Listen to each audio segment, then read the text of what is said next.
এ যেন এক অন্য আরসিবি যে আইপিএল 2024-এর প্রথম ম্যাচগুলো একের পর এক হেরে প্লে অফের থেকে প্রায় বিদায় নিতে বসেছিল। সেই আরসিবি দ্বিতীয় হাফেতে পুরো জ্বলে উঠল, একের পর এক ম্যাচ জিতছে এবং অন্যান্য দলকে প্লে অফের দৌড় থেকে প্রায় ছিটকে দিচ্ছে। এই ম্যাচে তো তেমন হলো পাঞ্জাবের বিরুদ্ধে। পাঞ্জাবকে এই ম্যাচ হারিয়ে প্লে অফ থেকে প্রায় বিদায় জানিয়ে দিল। 60 রানের এক দুর্দান্ত জিত পেল আরসিবি। অন্যদিকেতে বিরাট কোহলি 92 রানের এক দুর্দান্ত ইনিংস খেলে 8 রানের জন্য তার সেঞ্চুরি মিস করে। তিনি দেখিয়ে দেয় যে তিনি টেস্টও খেলতে পারেন, ওডিআইও খেলতে পারেন, টি20-র মতো 200 স্ট্রাইক রেটে ব্যাটিংও করতে পারেন।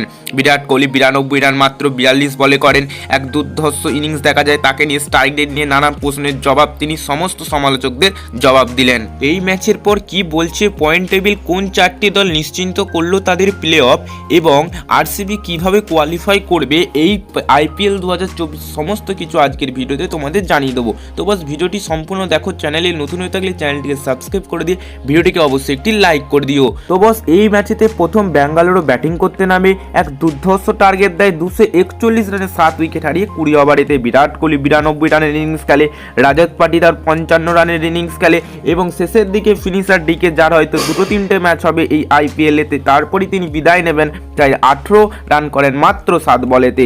এরপরেতে 242 রানের টার্গেট চেস করতে নেমে পাঞ্জাবের ব্যাটসম্যানেরা 181 রানেই তারা অল আউট হয়ে যায়। 17 ওভারের মধ্যেই তাদের অল আউট করে দেয় আরসিবির বোলাররা। আরসিবি 60 রানেতে এই ম্যাচ জিতে যায়। পাঞ্জাবের কেউ ব্যাটসম্যানরা ভালো করে টিকতে পারে না।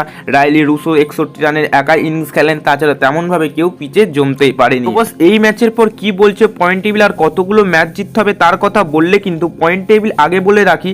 প্রথমে 10 নম্বরে রয়েছে গুজরাট, যারা 11 ম্যাচে 8 পয়েন্ট। 9 নম্বরে রয়েছে পাঞ্জাব, যারা 12 ম্যাচে 8 পয়েন্ট। 8 নম্বরে মুম্বাই, যারা 12 ম্যাচে 8 পয়েন্ট। আর 7 নম্বরে রয়েছে আরসিবির দল, যারা 12 ম্যাচে 10 পয়েন্ট। 6 নম্বরে লখনৌ, যারা 12 ম্যাচে 12 পয়েন্ট। 5 নম্বরে দিল্লি, যারা 12 ম্যাচে 12 পয়েন্ট।